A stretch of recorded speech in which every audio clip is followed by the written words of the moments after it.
being not just able, but willing to share your authentic voices because they need to be heard and we need to tell these stories in community, to build community.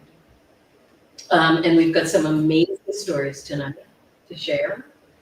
Um, if you can, please donate to support this program. We are going to continue our work together as a group, as a warrior unit, and hopefully have more readings during the year. So we need your support. How do we donate? Online on, hello, at estllosangeles.org. And that's all I have to say right now, right? How long have we been doing the veterans events? How many years? Yeah, Are we going on 10 years? close, Wow. about 10 years. Wow. I would say, you know what? Hold on, 2017. Okay. So, yes, Years. my math says 10. Feels like that. We're recording this tonight and we will do some edits of these presentations and have them posted online for you all to view. So without any further ado, we're going to start with Nicholas Cormier III.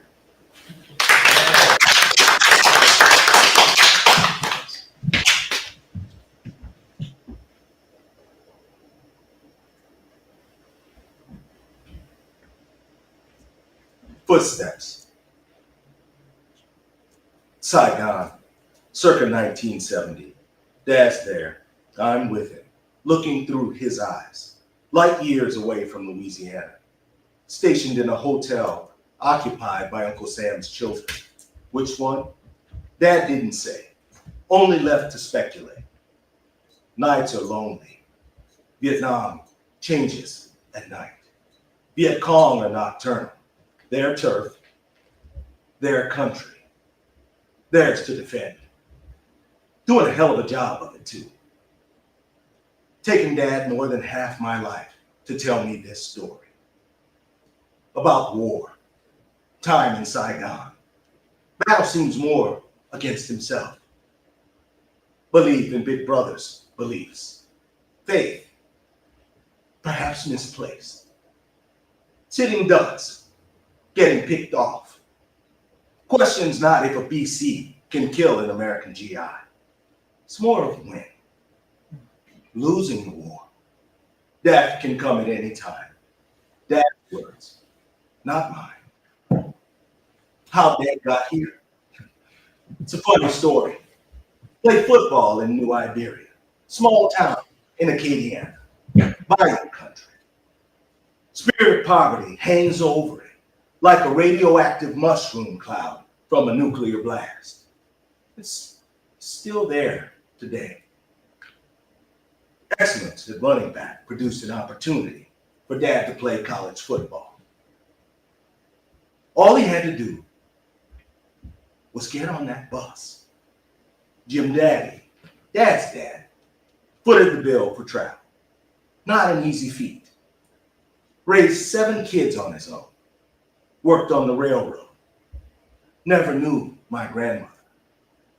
Met her maker when Dad was young. Same age I was with Sugar, my other grandmother. Only one I knew. One that means everything to me. Devastated. Same way Dad must have been. Jim Daddy gave Dad more than a month's wages to get on the bus. $150. That's $1,669.98 today. First child headed to college. Pride of the litter. Night before Dad left. Went to say goodbye to friends. Poverty. New Iberia's decay. Smell of burnt molasses from sugar refineries.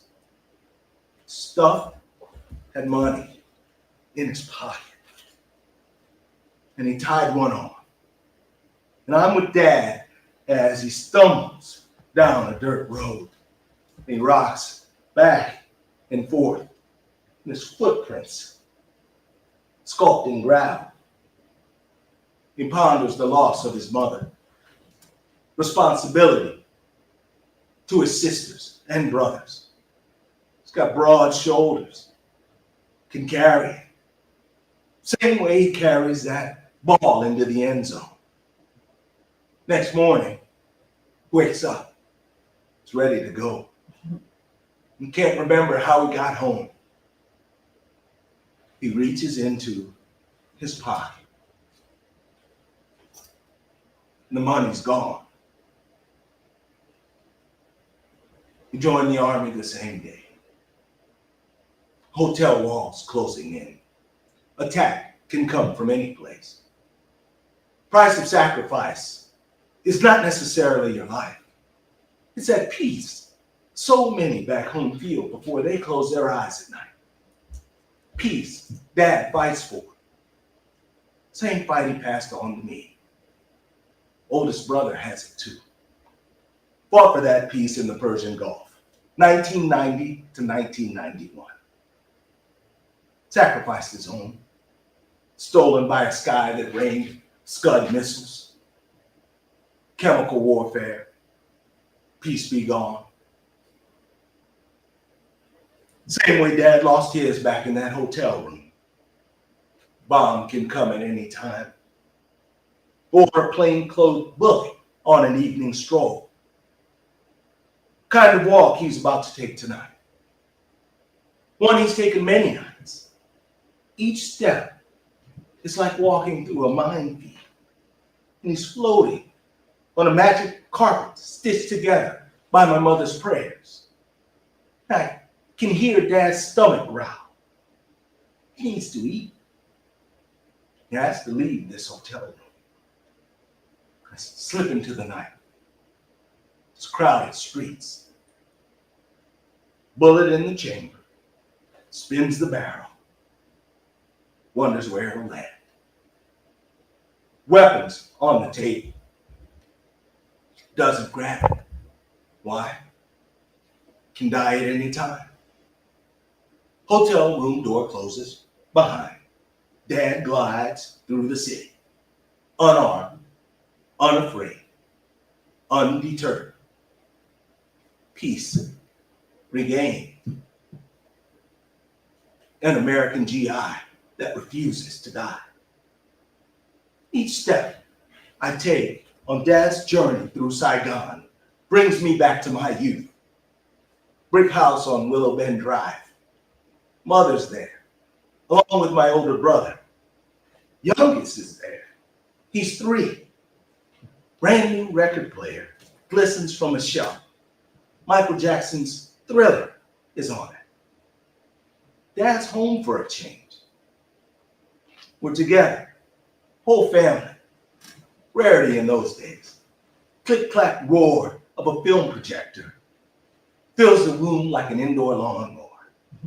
Black and white images bounce on the wall. Postcards from Vietnam, world away. At least that's what I think. Dad's in uniform. Smile from ear to ear. He's giving orders. Saw that Robert Duvall glow years before seeing Francis's film. Dad had it first. Beacon of service. Passed it on to me. Joined the military 3 years after my big brother got back from Kuwait. Dad's only advice? Go Air Force. Most of my wars fought in the streets. Fought for peace from behind a radar scope. Giving directions to a stealth bomber. Lost my own a day later after seeing the damage our noble anvil caused Kosovo. Scars of war define my family's distance. Each of us stationed on a remote island. Dad in Texas, older brother on the East Coast. Province, Los Angeles for me. Toughest assignment of all. Walk through fire, homelessness, incarceration, spewed venom, richest layers, NLP programming, cancer, and now lost my family. I got my peace, same way Dad got his. Laid down my weapon, guided by grace. Service-connected disabilities unite us. Dad's footsteps cover the globe. Germany, Korea, Thailand, Vietnam, Panama, many more too. Never told Brother Brad and I that we had to serve. Didn't need to. Showed us great esteem comes to men dedicated to service. In the 1950s, only way a man of a certain color could guarantee our country solidified our bloodline was to be willing to die. Outside of playing ball. Same holds true today, mostly anyway. Ran about as far from Dad's footsteps as I could. Only to look down and find I'm standing in them.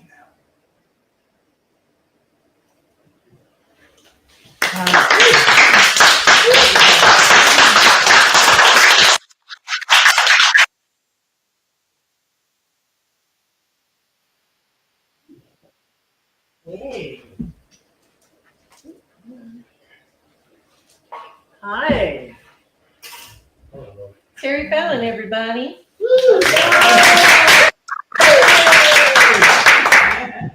So, this is the strangest time in history that I have ever read at a veterans event. The Pentagon has broadcast that women are not welcome. I've had some young family members say, have you ever seen anything like this before? Maybe. I've been reflecting on how we got here, and it occurred to me that being of a certain age, I have witnessed a lot of history. I was in grade school during the Civil Rights Movement, the Women's Liberation Movement, and the Vietnam War protests. I saw people marching, and I experienced in my life the changes they marched for. It was a thrilling time and also very confusing.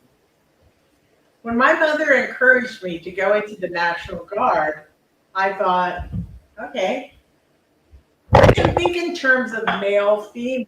I just thought about push-ups. I joined the Army in 1978. I didn't know that the Women's Army Corps had just disbanded. I didn't know that the Army was desperate for recruits because of the Vietnam War and the end of the draft.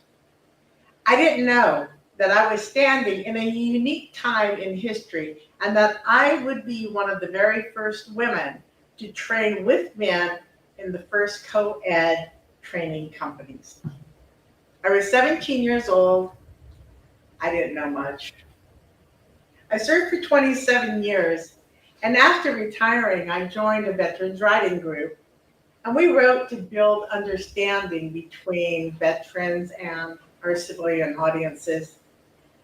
I was usually the only woman reading, and I wanted to describe my experience as a woman in the military. Tricky. If I explain it straight out, I could be perceived as whining, complaining, bitching, or even ranting. If I explain it straight out, I might cry. So I challenged myself as a writer to see if I could write in a fun way and get the point across. And this is an example of that writing. What I'm reading is an excerpt from an essay that I wrote titled, "Are You a Slut or Lesbian?" Perception is everything. That was perhaps the most important and hardest lesson I had learned in my life. Another hard lesson is it's nearly impossible to change someone or a collective someone, like an institution's perception. And so it was with being a female in the military. The perception is you are in the military because you are either a slut or B, a lesbian. The thinking goes like this. You are a lesbian because you have male tendencies which drew you to the military.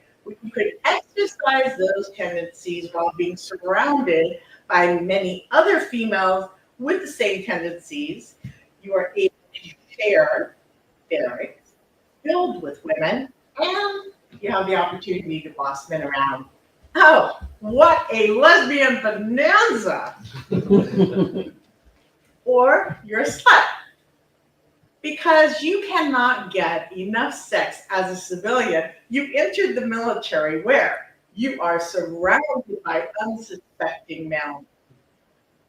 You have plotted to prey upon these paragons of service who are, when deprived of military company, will fall gratefully your top because, well, they just can't help themselves what with all the strong maleness due to their patriotic service. And there you were in your sexy, shapeless uniform, using your female wiles upon them. You tramp. And so it was my entire military career. Now, mind you, it took me years to decode the perception.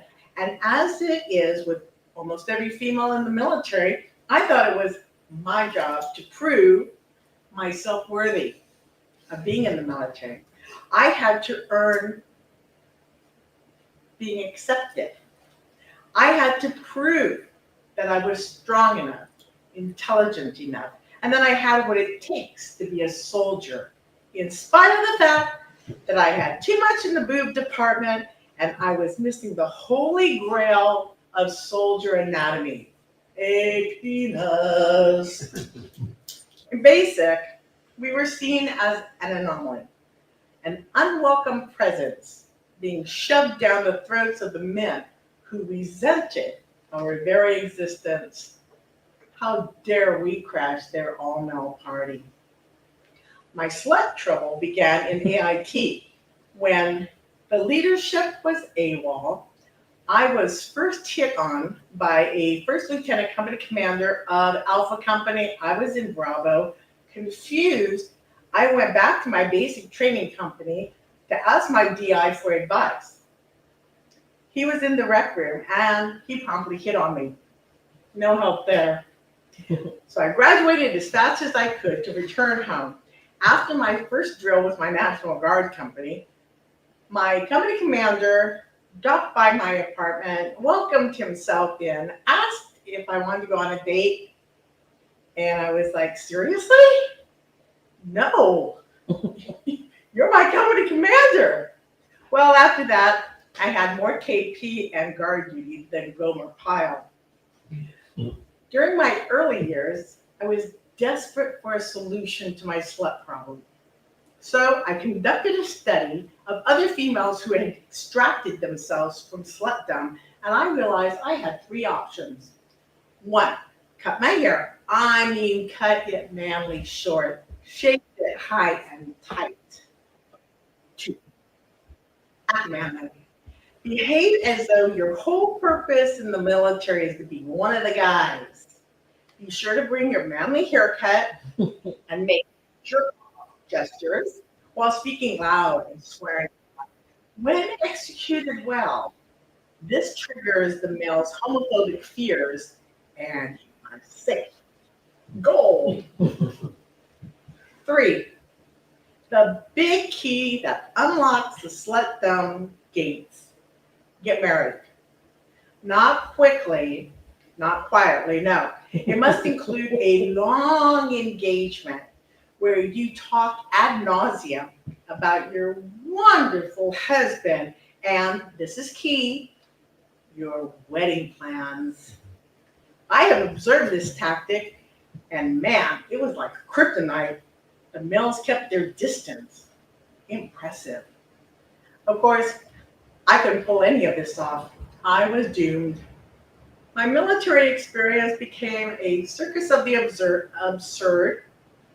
I was hit by so many men, hit on by so many men, that today only a few distinguish themselves as truly memorable. I remained in a constant state of disgust and disgust. But for everything, there is a strategy, and the strategy of the non-slut trait, when hit upon, is laugh it off in a way that does not offend the jerk, so that you have not made an enemy. Because as a female in the military, you don't need any more enemies. B, act as though you didn't realize he was hitting on you and exit as fast as you can.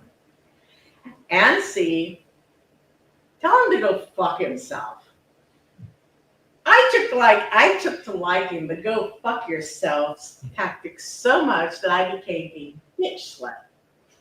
A decade into my career, I was the unofficially crowned bitch slut, the last holdout who remained single and wasn't interested in hooking up. Then, around the age of 27, in spite of my non-hyphenated name, Ringless Finger, I was hit by a wave of, "Are you married?" I was asked so often, I began to think it was a conspired joke. Every wife I came into contact with, their faces would drop with disappointment when I curtly said no. Then they would look puzzled and ask, "Don't you want to be married?" And the bitch slut in me would reply, "No, I already have a boss." Or, "No, I'm not a big fan of divorce." Or my favorite, "Now, why buy the pig when all he wants is a little sausage?" Brazen wives would point blank ask me, "Are you a lesbian?" To which I would throw back my head and laugh and say, "No, unfortunately." At a Christmas party, my sister was asked first if I was married and then if I was a lesbian, and she answered very deadpan, "No, she just thinks women are far superior to men." Ah, perception is everything. So that was the piece of the piece. And way back when I enlisted, I didn't know much. Today, I might know something. For instance, I know it's not easy to be a woman in the military. Not because of the physical or the mental demands. It's hard because a lot of the men make it hard. I know the reason those men don't want women to be equal, because that means they are no longer perceived to be superior. I know there are women, soldiers, sailors, and Marines serving our nation right now who are in harm's way, and that no one should be tolerated who disrespects their service or tries to erase them or their proud legacy. I retired a long time ago, and I have taken great joy and pride in the accomplishments of my sister soldiers. We have witnessed what we all know. When they are not held back by stupid, misogynist rules, they soar. Every time a piece of the glass ceiling is broken, they have performed above and beyond. There is nothing, and I mean nothing, that these women cannot achieve. Full stop. Am I discouraged by what is happening today? Sure. But then I remember the marches of my childhood, and I remember they worked. And this year I have joined the new marches, and they are working. So now I call out to my sisters and brothers, fall in. Together we march. Thank you.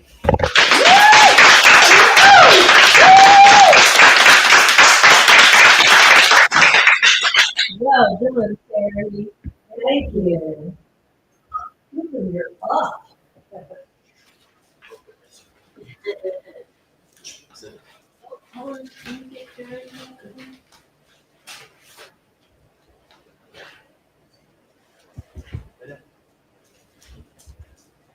Is he okay? He's fine. This is Cooper, everybody. This is my dog Cooper. Hi, Cooper. Sit. Good boy. Sit. Okay, keep it safe. Hello, everybody.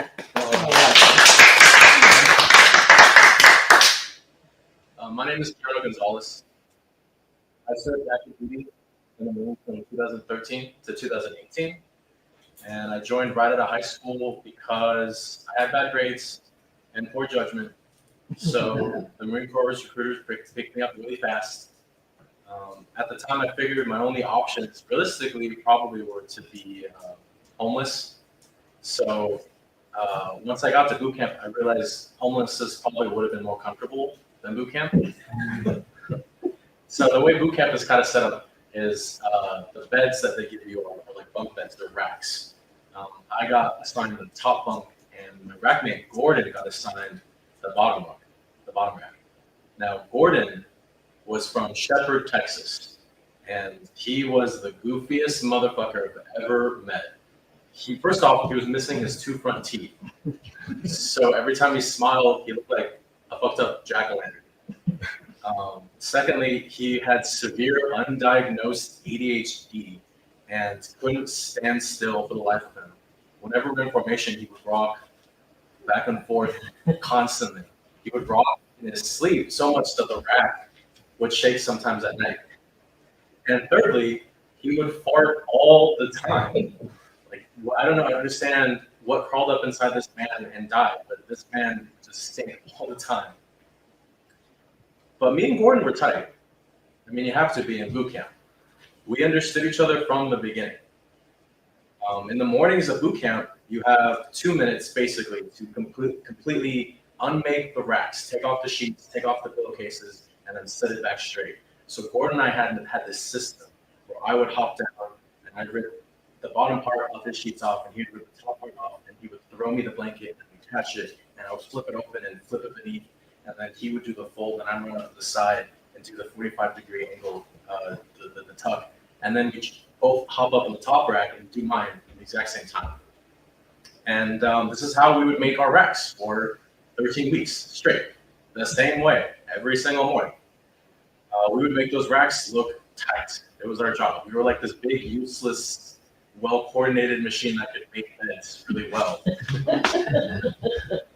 Graduating boot camp, Gordon and I ended up going our separate ways. Gordon got assigned to artillery, and I got assigned as MOS 0231, intelligence specialist, which was kind of bullshit for two reasons. One, because that's not the MOS that my recruiter told me I was going to get. And two, it's kind of an oxymoron to call a Marine intelligent. We're called jarheads for a reason. All jokes aside, now being out of the Marine Corps, I think a lot about what my contract all meant.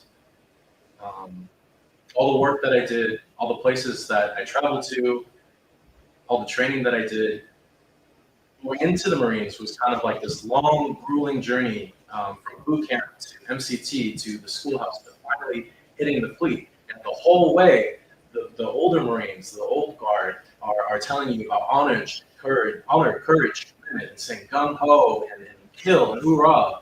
But when you get out of the Marine Corps, it's just this process of sign here, take this class, and then one day you're just driving off base with all your shit in the back of your car, and you're never going to be back on base again. And it's just kind of like we're on to the next obstacle. I'm starting school, finding work, trying to pay rent, and it's weird because I feel like I never finished what I was supposed to finish when I was in the Marines. For most of my time as a junior Marine, I felt like the training and the exercises and the stupid PMEs were going to surmount to something that I was going to have to do, some glorious moment of valor. But looking back, all I really did was clean shit, got rained on, and crack jokes the whole way. My dad says that the Marines taught me discipline. Yeah, he should have seen the discipline I had knocking back shots of Jameson off of Camp Hansen. So it's difficult because every Veterans Day I feel a little uneasy. Sometimes very hungover because the previous day is just but mostly uneasy, kind of hollow feeling, a feeling of lacking. For the first year and a half of getting out of the Marines, I just kind of existed aimlessly because I didn't have a mission, and I felt like the last mission wasn't completed because I didn't have that moment of glory that I've been striving for. And it's hard because it makes you feel a little bit less than, because no Marine chooses what happens to them when they're a Marine. No service member chooses what happens to them while they're in service. But every service member gets out. So we're all kind of in this limbo space. I was feeling overweight because I wasn't exercising as much, but I was definitely eating as much as I did. I, was in a civilian body, but I still had the Marine Corps mindset trying to hold me to this standard that I was no longer living up to. So I felt gross. I felt like I was failing somehow. And there was one night where it's just the voices and the negativity got so strong that even drinking didn't help. So I somehow ended up calling Gordon, my RACM from boot camp. And he picked up at 3 a.m., picked up this phone call. I hadn't seen him in 7 years. We picked it up right where we left off. He moved back to Shepherd, Texas. He got married. He had kids. He got new teeth. He was working towards being a manager for this video game store that he worked at and making life work, which is what stuck with me. I don't know if our time in service was supposed to really mean one thing. I don't know if we were supposed to do that one thing. But I do know for most of us, it doesn't really happen. It doesn't really end with a big climax like a movie, or it doesn't end like it does in the stories. We're just supposed to get out and move forward and just carry what we can from our time in service. Even if that means people not understanding you, even if that means people don't understand why Memorial Day is a hard day, or why we're starting college so late, or why we've been divorced. But if Gordon has taught me anything, it's that if he can figure out how to live happily, so can. And this is a piece I wrote for my first True Stories 2 years ago, and a lot's happened between. I finished school. I definitely took my time, but I finished school. Thank you. I agree. I've moved. I've started a career, and I think with the perspective I have now, looking back at this piece, what I would kind of tell myself then is that yes, Gordon found his way, and I can find my way, but most times, actually, the way finds me. Sometimes a dog wanders into your yard, and then now you have a dog, and now you have a reason to get up in the morning, and you gotta take the dog out, you gotta brush teeth, you gotta take a shower now. Sometimes you get an email asking, we're looking for veterans to tell stories during a Veterans Day event. Sometimes you meet the right person, at the bar, who listens and supports you. So I would say that it's possible as long as we keep putting ourselves out there. And keep showing up for ourselves. Thank you.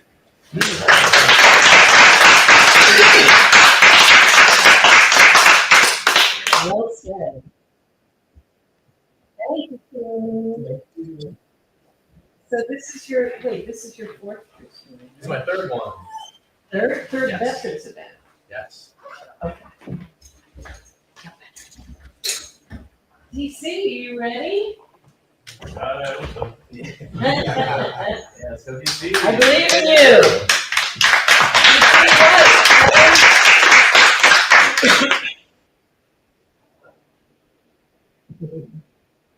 Fallen. 2 words. For the military, it means to fall in line, to fall in formation. To me, I see it as a mnemonic device, something verbal that triggers the often condition of a voluntary physical response. And with that, I start with this. Boot camp was a motley crew of characters from a cross-section of the United States that I had absolutely nothing in common with. I arrived on day 1 on yellow footprint, anxious of the unknown. While most were able to find sleep that first night, I was not. I stayed awake, pondering to myself what I had done. An 18-year-old young man, 212 pounds, a white-appearing Mexican-American from Los Angeles County, who left a full-time job, a part-time job, and a 31-year-old girlfriend back in my hometown. This is a military story, so by tradition, her name is not Jody. I used to be athletic when I was young, spending time in drum circles and running through the fields with the chief's sons on the reservation, playing in Little League till 5th grade, then moving back to drums for 6th and 7th grade, flag football in 8th grade, and then the swim and debate teams in 10th grade. Had to leave both of those early though, due to me needing to get a job to support myself. I was in 10th grade, my 4th high school, living on a friend's couch. It was easier to survive back then. Fast forward a few years, and I find myself in Marine Corps boot camp at Marine Corps Recruit Depot, San Diego. It started on a Tuesday that was 1,724 Tuesdays a week, as I found myself following in a tradition of my family. For me, this was a tradition that had lasted for 3 generations. It was the same traditional path to walk, but in this path, my path, was me choosing to walk the path of United States Marine. A part of me didn't want to stay there in boot camp. A part of my heart was pulling me back to my support system, to my girlfriend, before reminding myself that my World War II Navy veteran grandmother would be more proud of my successes than my failures. So I kept on falling into formation and pushing forward. By the 3rd month of boot camp, I was doing well. My run time had improved by 33%, with my final PFT run time being 20 minutes flat for 3.5 mile run. I had gone from 212 pounds during my first weigh-in to 167 pounds by my last weigh-in, a loss of 45 pounds over 12 weeks. I felt lighter on my feet. So using a senior drill instructor from a different platoon as a pace setter, I ran to catch up to him. When I caught up, I would say, meet me, like a road runner, and pass him. He would then pass me, and we continued bounding like this till I passed the finish line. This remains my personal best run time until this day. But that night, I got sick. Our platoon was on the confidence course next. I was doing my best, as I always do. During one obstacle, however, I found myself climbing from one wooden platform to another wooden platform. No ladder, no rope, just a wooden platform above and below you, where you have to continue climbing using only your hands and foot grips to get yourself to that next level. I was doing my best, or so I thought. And then I fell. Losing my grip on the wood, I plummeted back first onto the platform below, forcing all the air out of my lungs and leaving my back and my rib cage in extreme pain. I could barely breathe. I was then ordered to complete the slide for life obstacle. I did my best, lost my grip again, and fell into the water below. My sickness got worse. I reported to medical the next morning. They ran some tests, couldn't figure out anything. So they issued me some nasal decongestant and sent me on my way. The next morning I woke up and discovered I could not breathe. The nasal passages had become sealed with hardened mucus, snot that had solidified throughout the freezing night, forcing me to breathe through my mouth so I can get to the head to unclog my nasal passages. My sickness got worse. Some evenings I produced so much mucus it was green. And if I sneezed, snot would come over my entire face beneath my nose. Other times I would cough, and a wad of mucus would come flying out of my throat, almost hitting the Marine recruit standing across the squad bay from me. Despite these ongoing and persistent symptoms that I had acquired, I was informed that pain is weakness leaving the body. So I fell in and continued on this path. When I got to Marine combat training at the School of Infantry, I was housed in an overflow squad bay. This is 2007. We were still active in overseas theaters of combat. They were pushing the numbers. There was a Marine in my overflow squad bay that had also been my platoon back in boot camp. Let's call him Mallard. Mallard was 17, only a year younger than myself, but very immature and impulsive for you. One day, his bag goes missing. He begins to get upset. I do my best to calm him down and reassure him that we will help him find his bag, because bags don't just get up and walk away. After I turn and begin to walk away to help him look for his bag, he hits me. Mallard takes the rifle butt of his M16 A2 service rifle and hits me at the base of my skull.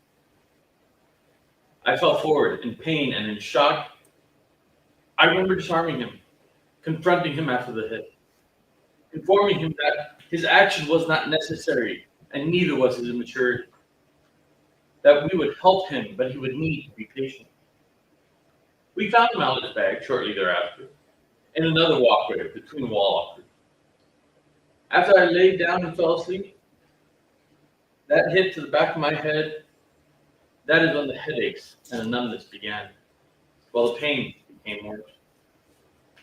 I arrived to Pensacola, Florida, to attend A school for my military occupational specialty, my MOS, 2631, Electronic Intelligence Intercept Operator / Analyst. There's so much to cover here, but I'm restricted on time. So remember these physical things as we move forward. Running at this point caused my shins to feel on fire. When medical imaging with contrasting dye, I had multiple bilateral stress fractures and shin splints, which placed me on light duty. They provided a cam walker for only one leg. Light duty physical training was not dictated by a physical therapist or nurse, but by a company commander that made it known that disliked what he perceived as broken Marines. With light duty exercises being something you would see as intensive training in other units. So because I was injured, I was perceived as broken, and thus not worth upskilling and promotion. While I thought I would be on the military career highway for 20 plus years, I found myself being forced off the military career highway a lot earlier than I would have hoped for or expected. With a discharge separation code that identified an unknown disability, they knew something was physically wrong, but they would not want to spend the time to find out all the trauma that had occurred in my body because of everything I had already been through throughout the training schools I attended. This made transitioning back to the civilian world hard for me because military trainings and certifications don't transfer cleanly to the civilian side. in conjunction with the lifelong impacts and disabilities that one acquires over the duration of one's military service, regardless of the length of one's service. There's a lot that has happened this year since the story I told you last year. That will need to be a story I save for another time. Until then, let me end with this. To the veterans out there that know me and still question my service and family legacy, I get it. You're right. I didn't get killed in action overseas like my uncle did during the conflict in Vietnam. And I didn't get deployed because I was permanently injured before I could do so. You're right. I didn't serve 40 years or 20 years or even complete my first contract because I was permanently injured before I could do so. It wasn't my choice to get injured and become disabled. I would have loved to stay injury-free and physically fit in order to do my 20 years of federal employment time and get out. But sometimes the path you want to walk and the path you need to walk are not the same path. Life is a marathon. That's your path. Doesn't matter how fast or as slow as you go. As long as you never give up, while you move forward, living productively throughout this emotionally charged experience we call life.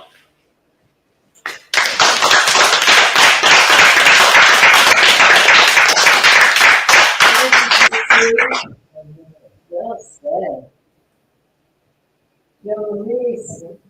Welcome, Joe Luis Seville, everybody.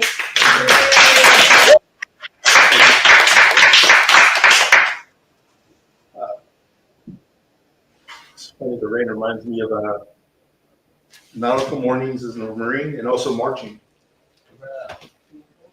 Just want to say that before I get started, there was a time limit on this, and I totally blew past it. This is something I just started writing for the past couple of days. It's driven me by a number of different things, which I'm unfortunately sure you're going to hear about all of them. And yeah. Do you know what makes you, you? This question still rings out in my head. It was given to me by a man, a dramaturg by the name of Dominic Taylor in a grad school lecture. He asked it of all of us, and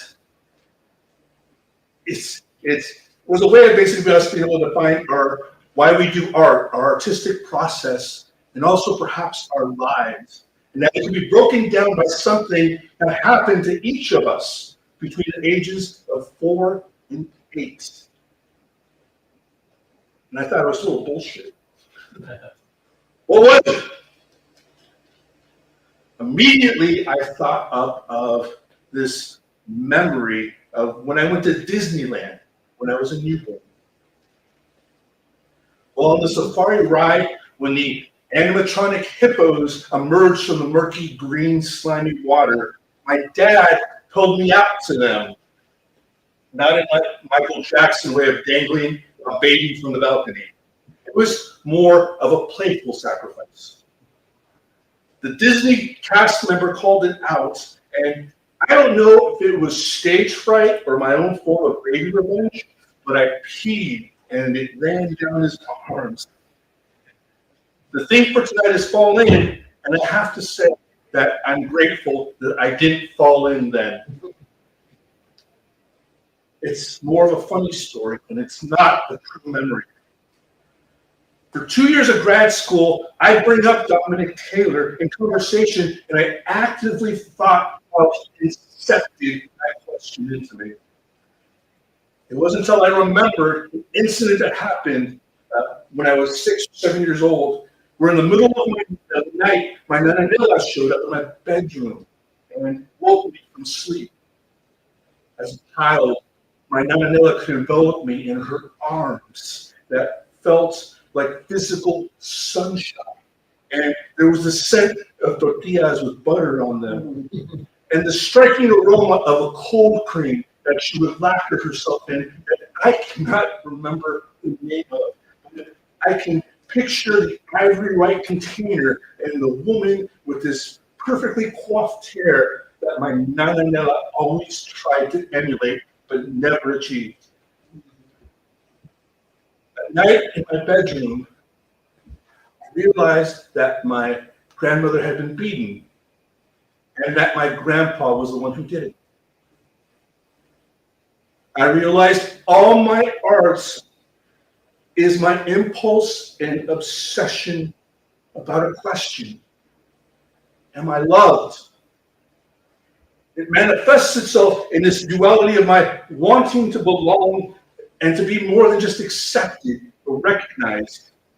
Yet, I'm distrustful of others, but still concerned for their safety as a means of looking out for my own, which also leads me to making something from nothing, which is totally Scorpio. The absolute worst perfect thing for someone who wants to join up with the Marines. I also think that this is a very American way of thinking. How do I prove that I deserve to be here? How much will I allow myself to be punished in order to be loved? It's a little bit much. 1, joining the line. I can understand why some Latinos voted for Trump. I say this not as a punchline, but coming from a place of empathy. There is a whole mythos to success that absolutely meshes with our Latino cultural values. My parents are Chicano, not a country or a variant of being Latino like a Colombian, Salvadorian, or if you say you're Mexican, but it's an ideology, a cultural awakening born from the activism of the 60s and 70s.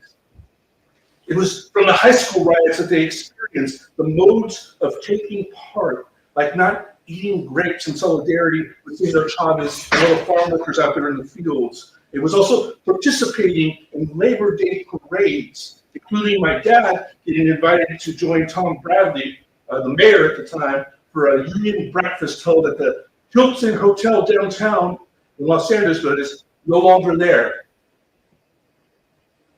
It moved as political animals through life, and I swim exactly the same way. My nanita, my mother's mother, she would get together with my tia, the mythic one who had communist lovers in Mexico and smoked cigars on the porch. And they would join and hold dinners at my nanita's house in San Fernando on Silas Street for Governor Brown, not Jerry, but his dad. They would raise money from janitors and secretaries and campesinos for his campaign. Politics runs really deep in the sangre inside of me from both sides. Yet, as a kid, my mom would fuss over me and ensure that I looked suavecito before I walked out the door to go the 7 blocks to Valley View Elementary School.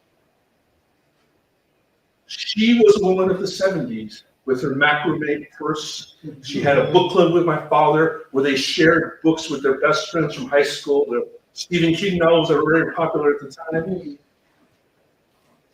So why was she totally acting like when Anita always brought us brand new clothes for Christmas from the J.C. Penney outlet mall, the store on the San Fernando Mall? I got used to being my nanita's mannequin for the various shirts and pants she'd try on me as I marched out of the dressing room until she saw the right look that made me look really macho, even though I could start a fire from the way that the silverware would rub against each other as I played soccer at school.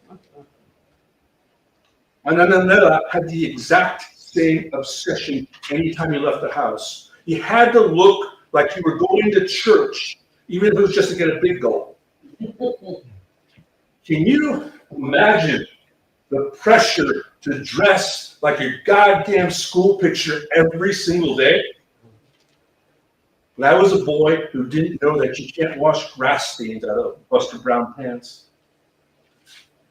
That's the unconscious trigger that Trump has his finger on.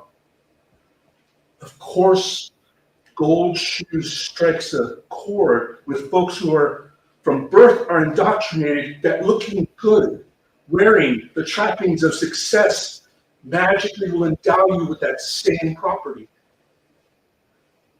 This very impulse is really fucking deep in me too. As a Marine, I was a total diva when it came to my uniforms. Fast forward for me stepping out of the dressing room with my nanita to me posing like a runway model for a seamstress in the mirror, seeking the right tapering of a uniform shirt in order to highlight my push-up muscle, which I was working on every PT session. Every man's got a little lady in him, and sure as shit, I was pretty much a big Heidi Klum during Victoria's Secret heyday, just modeling to make sure that I got my khakis proper and my seat cover atop my head cocked in that way that my fellow Marines who were paratroopers said you had to have it cocked in order to make sure that everyone knew how much of a badass you were. I remember as a kid the pictures of my tios and their dress blues. My dad's older brother, my Tio Javier, very stoic in his boot camp picture, wearing birth control glasses. The joke is evident in the clunky frames that ensure that no woman would ever look your way. This is also very much like the evil Queen's mirror in Snow White, where I didn't know that I was doomed to get the same pair. Luckily, I didn't have to wear it for my Marine Corps graduation dress blue picture. My Tio Fernando Barcinas married my mom's sister, and he was a staff sergeant who guided me towards junior ROTC and supported my military habit with those old Time Life books that you used to be able to get through the mail about the world wars. He gifted me with these commemorative prints of World War II aircraft, clean, artistic renditions of war machines I hung up on my wall next to the frame, Space Shuttle Columbia, and my Star Wars movie posters. My mom would look on this and she would scowl. While a Marine reservist, I was accepted into the platoon leaders class and got to attend officer candidate school. No shit, it was just like being in that Richard Gere Lewis Gossett Jr. movie, An Officer and a Gentleman. One of the highlights while I was there was the Marine shop. It's a modern store on the outside, but as soon as you go inside, there's this wood paneling like some bougie store from London's Soho district, or how you see in those movies. Little Devil Wears Prada. I'll go there. Officers have to buy their uniforms, so there is these sharp, emasculate displays that were like fetish wear from military junkies. But seriously, it was all about the sword. It's called the Marmaluke sword, and it goes back to the time that the Marines fucked up some pirates off the shores of Tripoli. And it's ivory and steel, and in the display, it fucking glowed and looked exactly like a lightsaber. That, for me, was the ultimate dressing the part, being the part, and accomplishing what I had fantasized since I was a child. I couldn't help myself and probably jinxed myself, but I used my stipend money from the OCS program, and I bought a pair of the uniform second lieutenant gold bars that I envisioned some version of a Deborah Winger actress pinning on me once I got my commission. I think that's probably why most of my romantic relationships fail, is I've never been able to express that type of moment that could bond me to a partner in the exact way that I needed someone to affirm that I would be loved and I would belong with them forever. I realize now that my dream of being a Marine, of being an officer, was created with my child's mind. My generation joined the Marines and joined the military, but our families had long lived like they were in the military here already. I thought I was the first to have to carry everything I owned in a sea bag across from base to base.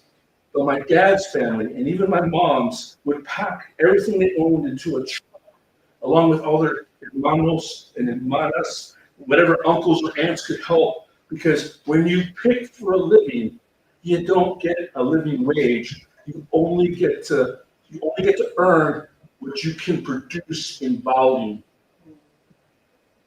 As a 10-year-old, I had an entire army of all the G.I. Joes. I had all 3 movies worth of Star Wars figures. Yet my father, at the same age, had to be able to carry around whatever he deemed the most precious to take from state to state. They did this for over a decade. He often had to share his toy with his brothers, and even when that toy busted, he revered it. Because when you have nothing, the broken is a treasure. And worse than that is selling the lie of success, tricking others that they can be like you too. There is a mercy to military training. They will get in your face, openly question your manhood, challenge you to do more than what you thought you could, push you beyond discomfort, they'll fuck with your sleep, almost drown you, put you in life or death situations, but they're looking for whatever it takes to basically break you down. But there is an honest intention that they believe that you will become something more than what you are. There is a method to the madness. And maybe it is an existential question, like a trickle in the corner, but it is definitely one that drives me. How much does someone have to struggle in order to belong, to be part of the group? At times, this has defined me, and worse is when I start asking how much I will sacrifice, I will put up with, or bend over backwards to learn the deeper answer to the question, am I loved? 2, holding the line. In my mind's eye, when I think of fall in, I always think of a formation. In order to acquaint you, whether it was as a flight commander for my junior ROTC unit, the California 782nd Squadron in high school, or moving a Marine Corps unit from the chow hall back to where we had the motor pool area so that we could clean Humvees and clean radios all day, or as an officer candidate on a drill field, leading drill, it always starts the same. All in! You hear shiny plastic shoes or spit shine polished jungle boots scurrying. Your right foot always defines the space that you're going to hold. When you march, you always start with your left foot. Hands. You stand with your shoulders back, your hands cupped as if holding a roll of quarters against the seam of your trousers, your thumb taut. Your feet has to be at a perfect 45-degree angle, and if the drill sergeant suspects it's not, he could kick his foot in the gap until he got you to the angle he desired. It's part of that breaking down process. If you lock your knees, you pass out. I think it's wrong of civilians to think of us who are military folks as closed-minded. Our eyes, when you fall in, are in that position of attention, and they're locked on the horizon, but we truly can see everything from the corners of our eyes. We have this active peripheral vision, and often someone in the military, when they're challenged head-on by obstacles, they will figure out a way to work around it. What I saw is how I fit into this line, stretching from horizon to horizon, the constant awareness of the Marine next to me. Unless you're a squad leader, then you got to be up at the front, and formations are always determined by height. And I was usually always at the front. In this metaphorical line, there stands the very first Marines who were born during the American Revolution in a tavern. And next to them are the heroes like Gunnery Sergeant John Bass Sloan and General Chesty Puller, as well as my aforementioned heroes who I just talked about. And along with those who came after me, my Tia Michaela and my cousin Vincent, who served in the last Gulf Wars. This line, in some ways, is more familiar to me than my own family is. But for me, military life truly started at a very pivotal age when I was 13 years old. Yes, I'm one of those people who graduated from high school when I was 17. I turned 18 while I was in the Marines, right on the side of Mount Motherfucker, having a piece of chocolate pound cake as my birthday cake. But back in 1987, prior to going to Kenyon High School, I'd gotten a letter about attending the junior ROTC summer camp at Camp Roberts. For 2 weeks, I got to live out this fantasy that had been growing in my head from watching G.I. Joe cartoons on TV to the tales that Gil Fernando told me about his jungle warfare training in Panama and eating monkey meat. Plus, how cool would I be in high school if I got to walk around in that baby blue Air Force uniform? Yeah, John Hughes never made a movie about that kid. Honestly, I've never done anything to look cool. As Wesley Snipes says in his movie Blade, I'm one of those some motherfuckers who always want to ski uphill. That pretty much sums me up along with Dominic Taylor's question that has been driving this so far. The 2 weeks that we got to play was primarily cleaning barracks older than our grandparents in what was called field day, and that pretty much defined the hottest days of our summer camp. We were indoctrinated in the drill, and we got to see the Jodies as we marched through the dusty hills of Camp Roberts, as reservist tank crews would drive past us and roll their eyes at us wannabes. It was the first time I could remember getting hay fever, but I never suspected I had allergies. We got Air Force history classes too, but that was the marathon of trying to fight from falling asleep in the comforting cool breeze of the air conditioning. Every time you donked your head on your desk or you snored, someone tapped you on your shoulder and you had to go stand at the back of the classroom. I remember leaning against the guy because there was so many of us all against the back wall of this damn classroom. But this is also where I learned that I can sleep standing up. At 13, I still had that tension of belonging, but also wanting to be a member of a club when it came to my family. But at summer camp, I had access to this other feeling of being this airman basic cadet, of standing at attention in a formation of kids all my own age, and looking out into the desert heat of Central California, my clothes clinging to the curves of my body, embarrassingly, and these sweat rings coating them, my shirt and my trousers, and seeing 200 of us mimicking what we only seen on TV for White House special events.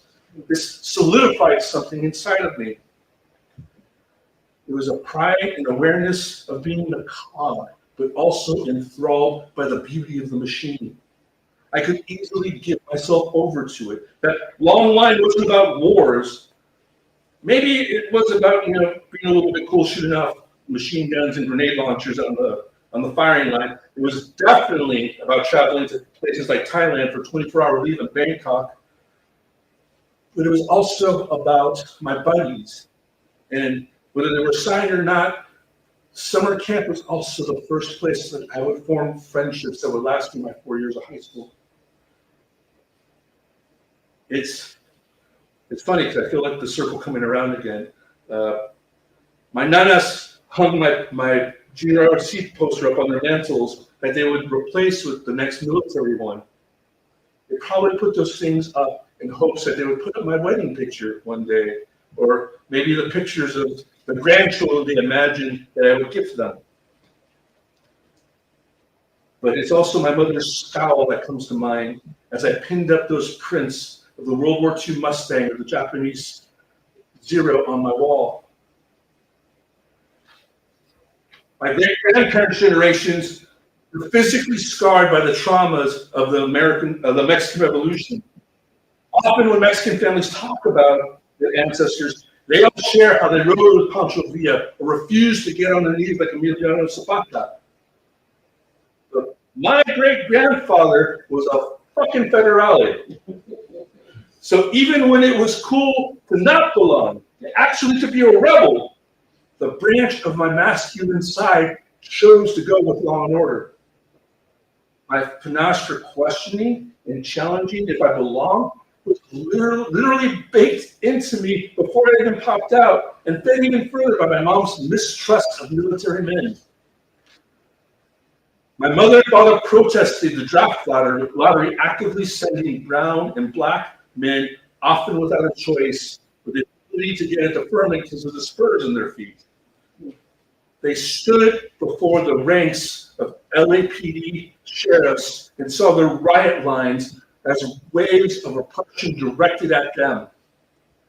My mother would always tell me about Bobby, a suitor of hers, that when he came back from Nam, he was never the same. Drugs and PST were their new battlefields of a war that they would never leave. She fought my decision to sign up to be a Marine. I wrote a whole play about that, and that's totally a different story. As a Chicano, I was raised to always see myself as being vigilant, not only for my ideals, but also standing up for them for others. I have marched and protested even prior to 45, but even as a Marine, my political views often got me labeled as a pinko, but I was graced and it never led me to not getting promoted.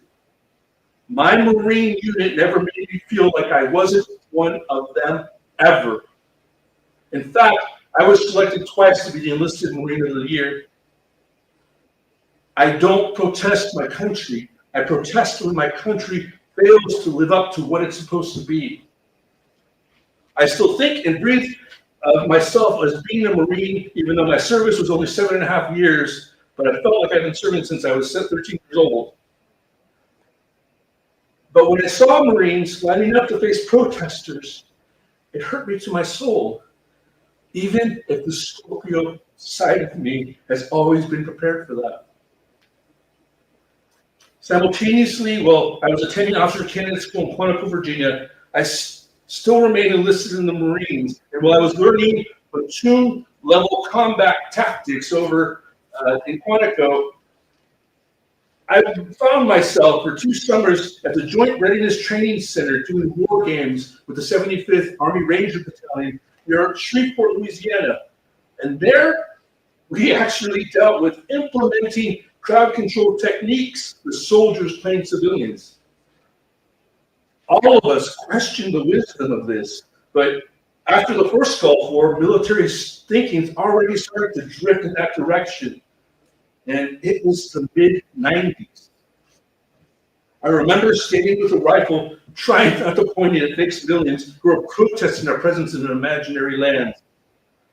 That there would be fake bombs that would go off, and one of them would fire a laser gun at us, and a monitor, an army officer, would come over and basically tell us which of us were injured or dead, and then we'd have to act like we were doing real first aid. Well, other Marines would form a line to keep fake rioting away while we triaged. And as all this madness is going on, I thought to myself, what was the military thinking in having us there with machine guns, acting like policemen? Could I, as an officer, tell my men to do this? How did we learn from the Gulf, but forgot the ultimate lesson of Vietnam? If you show up with rifles, tanks, and warships, you will shoot innocent people. I had a profound awakening that if this type of bullshit was presented to me as an order, I would not follow it. My lifelong dream, my road to what I believed would be my ultimate success, I broke away from it. I didn't take the commission, and eventually I did lose those gold uniform bars I had purchased early on. I never got to have my moment of that song, "Love Lingers On Where We Belong," done for me. It's funny the things that we struggle to hold on to. And I want to see that line of Marines standing up for what is great about America and not what it feels like we're slipping into. I finally understand what my mom was trying to get me to wrap my head around. The war is always at home. Can you see how profound Dominic Taylor's question is? It's a hole I try to fill, but not only as an artist, but I've blown it up to this question of what does it take to be thought of as an American? Mexican veterans get sent back. Folks of Latino appearance who are fighting fires are pulled off the fire line by ICE agents. Are those showing at the court and doing what they've been instructed to do to become citizens are abused, arrested, deported? I worry for all of us.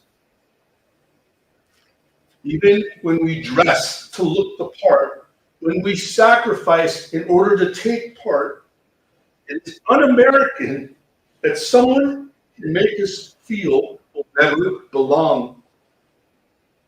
My heart burns with shame and disgust sits in my throat when I see ICE agents chasing down people while they're being escorted by Marines or National Guardsmen.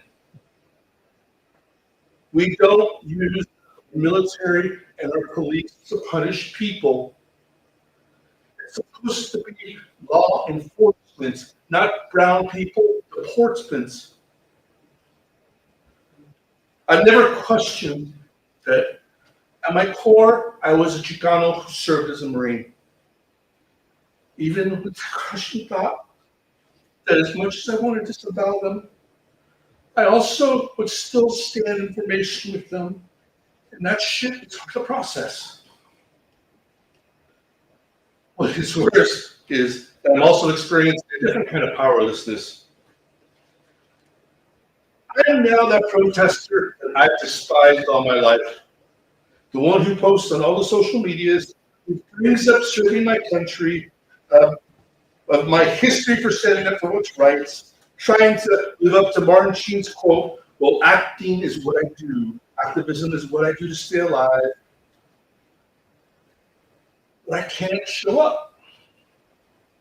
I can't stand on the line like I once did. One morning after waking up and having my lips swell up on me, then my chin, I was rushing to drive myself to the ER as my neck started inflating into this triple chin. And I had gone down a road this past year of discovering I'm allergic to all grasses, pollens, bee products, rubber, cats, the chemicals in perfume. My allergist says I am essentially a house on fire. And all these things that are in nature or in my kitchen or on my clothing or certain fragrances are gasoline that essentially light me up for a whole week. That each attack has been escalating, ironically enough, since I was 13, and that I have to travel around with EpiPen and a Nepi spray so I can buy myself enough time to make it to an ER so I can live. I can't, in good conscience, show up and protest knowing that I may very well become an instant casualty. I remember when I first got tear gassed at boot camp, how hard it was, but still I was able to shout out my name and give my social security number. And I don't know what would happen to me if I got tear gassed now. I can't be there, and it constantly hurts me to not be able to do anything to help, to show up, to be counted when it's needed, even if I wear a mask. I'm not able to be there to stand up for people who can't stand up for themselves, and believing I might die is not enough of an excuse for me. I can't hold the line.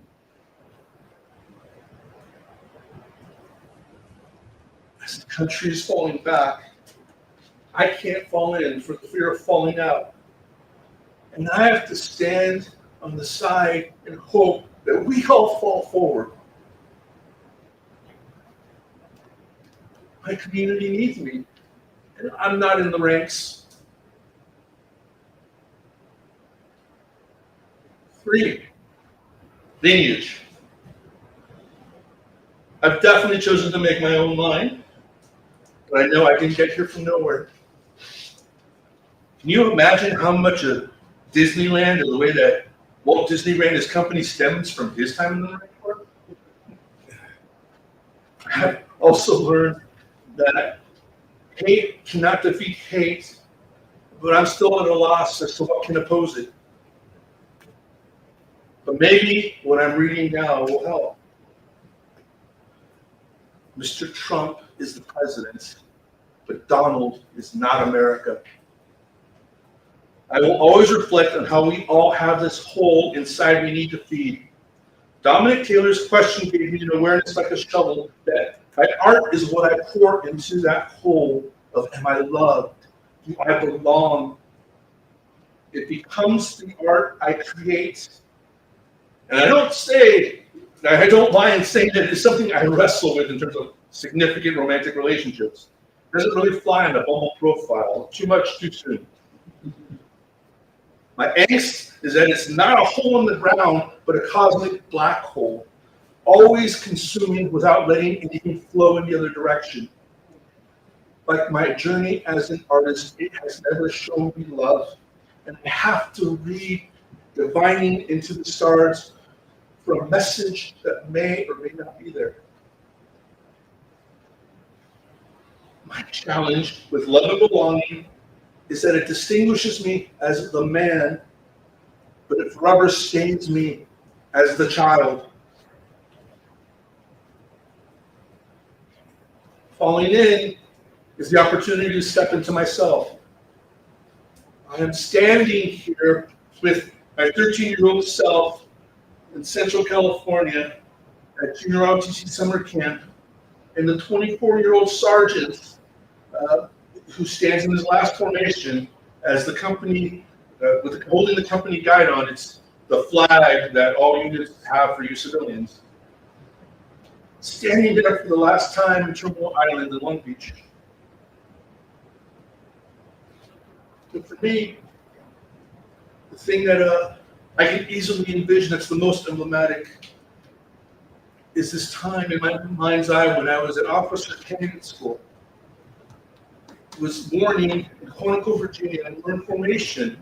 This is between my freshman and sophomore year when I went to COC College. The sun is edging the nautical east coast cloudy sky, and the air is heavy with cool mist that's going to boil up later on this August afternoon and turn into a 100-degree temperature with 110% humidity. But feeling that cool spray as it glided through our formation, and sometimes and the sun was starting to break, and the mist beaded on us, and it became these dewy jewels, and it gave us all like this shiny halo. And we were there in formation as a machine, but each of us was like a snowflake for ranks and ranks and ranks. Gracias.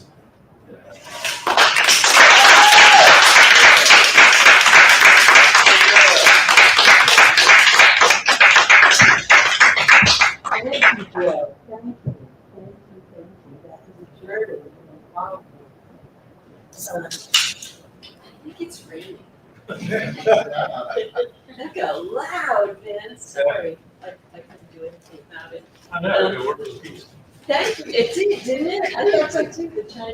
Yeah, I thought you used it. You did. Great high awareness of it. Well done. Thank you. Thank you, everybody. Thank you for coming out. It's raining and wet. Let's eat some cookies and drink some wine before you head out. Thank you, guys. Thank you for your work.